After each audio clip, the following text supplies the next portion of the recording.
this copper, like I said, has adhesive on the back. If you just peel the whole backing off, it'll like all crinkle up, come together. So you want to do small pieces at a time. You can just rip it, and I have people have a trick where if you bend it like that, bend it one way and then bend it another, it's easier to take off your adhesive backing. So once you get it, you can see how you may not even, peel the whole thing off. Depending on how you solder it, how much solder you add, you often will see the copper. So depending on how perfect you want it to be, will determine how much time you want to spend on this step. You just need the copper on there to allow the solder to fuse everything together, because the solder is the glue that like holds everything together.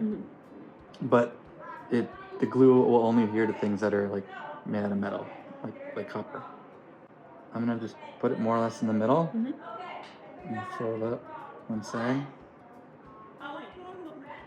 Just fold it. And yeah, there are a lot of different techniques for this, depending on how perfect you want it to get. But you could do it pretty fast, and it'll still look pretty uniform. The side up is the side that you're soldering. Some people like to show that soldering side.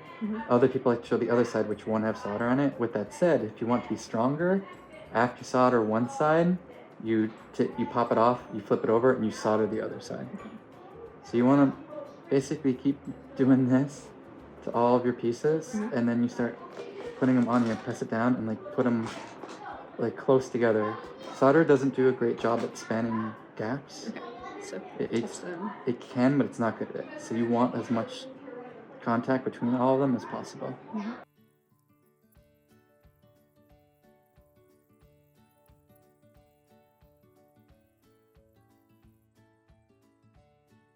We're going to be using this small solder to solder all together. You could use gauge, it's a little bit thicker.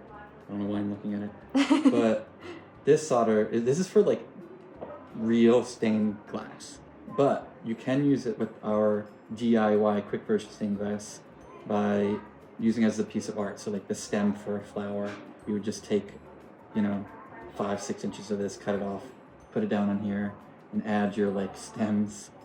Your like leaves or petals, around it, and then solder it all together. It's a 4-step process. Heat the area. Step number 2 is to add the solder. And normally you want to add it on what you're heating up and plus touch it to the soldering iron a little bit. Step 3 is remove the solder and then remove the iron. If you remove the iron first, sometimes solder will get stuck to it because it'll cool that fast. Okay. And then there's things that help this all. There's something called flux, which you could apply to this, which makes this process work a little bit faster.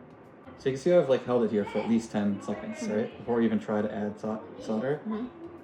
And I'm tapping on the edge of the iron and sort of moving it.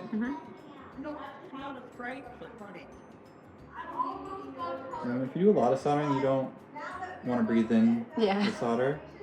Now, technically this is lead free, so it's not bad for you, but you don't want to be huffing it. You want a pretty well ventilated area. So you see what I'm doing here? It's almost like painting with it. See this? When you're done, you give it a little bit of wipe, and you always put it here. You never put it on the table, never pass it to someone.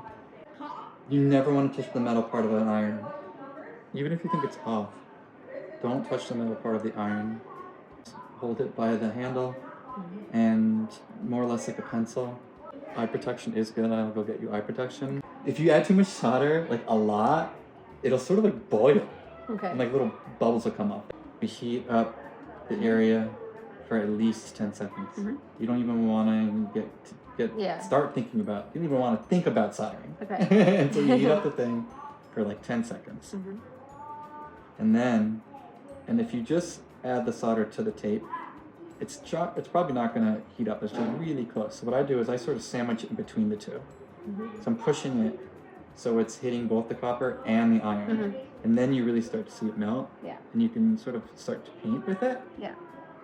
You go around like this.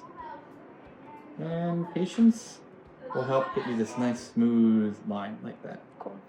If you rush it, it'll get too bumpy or it won't work at all.